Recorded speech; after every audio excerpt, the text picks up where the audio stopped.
Jagadhatri serial first part కోసం Telugu reviews channel ని subscribe చేయండి. జయంతి వాళ్ళు రూమ్ లో కూర్చొని మాట్లాడుకుంటూ ఉంటే అప్పుడే దివ్యాంక దగ్గర నుండి నిషికి ఫోన్ కాల్ వస్తూ ఉంటుంది. ఇంకా నిషి ఫోన్ లిఫ్ట్ చేసి చాలా థ్యాంక్స్ దివ్యాంక, నీ వల్లే సాధ్యమైంది అని మాట్లాడుతూ ఉంటే, నా ఎక్విప్మెంట్ అంతా పోలీస్ వాళ్ళు పట్టుకు వెళ్ళిపోయారు, ఇప్పుడు 20-30 లక్షలు అవుతుంది, నా డబ్బులు నాకు ఇచ్చేసాయి అని అడుగుతూ ఉంటే, మేము నిన్ను పిలిచామా? లేదు కదా, నువ్వే అక్కడికి వచ్చావు, నీ ఎక్విప్మెంట్ మొత్తం కూడా పట్టుకు వెళ్ళిపోతే మేమెందుకు డబ్బులు ఇవ్వాలి, అది కూడా పార్టీ అడుగు ఇస్తాను, అంతేకాని 20-30 లక్షల సామాన్ అంటే నేనెక్కడ నుండి ఆ వీడియో కెమెరాలన్నీ పట్టుకొచ్చి ఇచ్చేది, సరే ఉంటాను అని బాయ్ అని ఫోన్ కట్ చేస్తుంది. నిషి, నువ్వు నన్నే వాడుకున్నావు కదా, చూస్తూ ఉండు, నువ్వు నా కాళ్ళ దగ్గరికి వచ్చేలా నేను ఎలా ప్లాన్ చేస్తాను అని దివ్యాంక అనుకుంటూ ఉంటుంది. అసలు ఈ నిషి వాళ్ళు కడుపుని అడ్డం పెట్టుకుని చాలా ఎక్కువ చేస్తున్నారు దాత్రి, వెంటనే వాళ్ళ బండారం బయట పెట్టాలి అని కేదార్ అంటూ ఉంటాడు. ముందు ఆ డాక్టర్ ద్వారా నిజం బయట పెట్టించాలి అని దాత్రి అంటూ ఉంటుంది. వెంటనే కేదార్ గొంతు మార్చి హాస్పిటల్ కి ఫోన్ చేస్తాడు.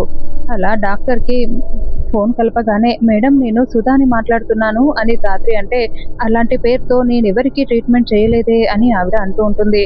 మీరు నాకు ట్రీట్మెంట్ చేయలేదు, కానీ మా అత్త కూతురు కడుపుతో ఉన్నానని వాళ్ళ ఇంట్లో వాళ్ళకి అబద్ధం చెప్పింది, మీకు 5 లక్షల డబ్బు ఇస్తాము, కడుపుతో ఉందని మీరు కూడా అబద్ధం చెప్పాలి అని దాత్రి చెప్తూ ఉంటే, నేను డాక్టర్ని ఉండి నన్ను డబ్బులతో కొనాలని చూస్తారా, మేము మిమ్మల్ని పోలీసులకి పట్టిస్తాను, ముందు ఫోన్ పెట్టేయండి అని ఆవిడ తిట్టి ఫోన్ కట్ చేస్తుంది. ఏంటి దాత్రి ఇలా జరిగింది అని కేదార్ అంటూ ఉంటే, అంటే నిషి ఆవిడని ముందే ప్రిపేర్ చేసి ఉంచుంది అని దాత్రి అంటూ ఉంటుంది.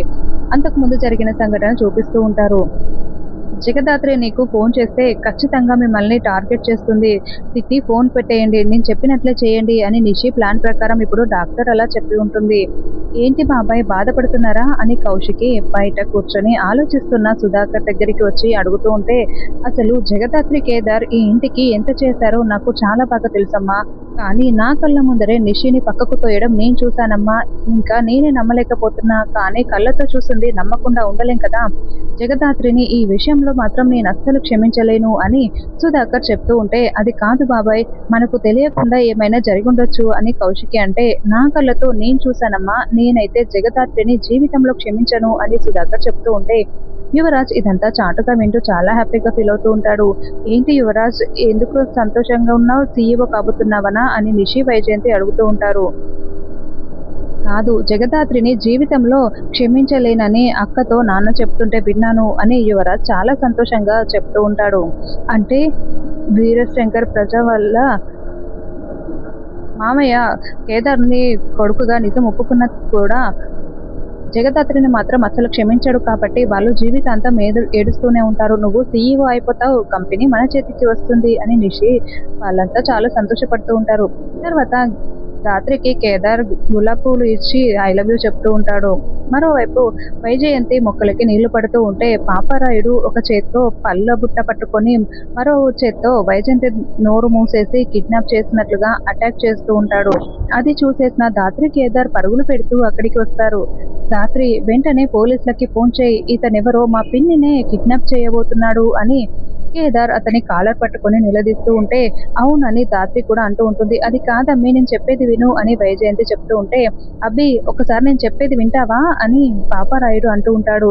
అది కాదు, మేము వినము అని కేదార్ చెప్తూ ఉంటే, ఆగు కేదార్ ఆగు, వీళ్ళిద్దరి ఆశ ఒకేలాగుంది, బహుశా అత్తయ్య గారికి బంధువు అవుతారేమో అని దాత్రి చెప్పడంతో, అవునమ్మి, ఎంకన్న స్వామి నువ్వు బాగా కాపాడావు, ఈ అమ్మి నన్ను కనిపెట్టింది అని పాపారాయుడు అంటూ ఉంటాడు.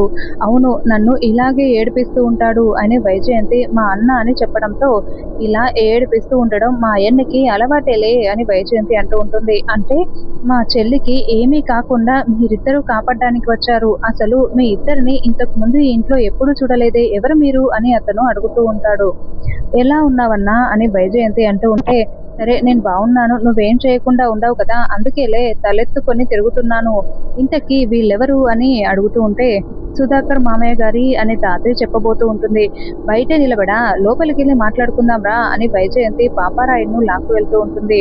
అత్తయ్య గారు, మన గురించిన నిజం తెలియకుండా అడ్డుకుంటున్నారు, అర్థమవుతుందా అని తాతయ్య అంటే, అవునులే, ఆయనకి నిజం తెలియదు కదా, అందుకే పిన్ని చెప్పకూడదు అనుకుంటున్నారేమో అని కేదార్ చెప్తూ ఉంటాడు.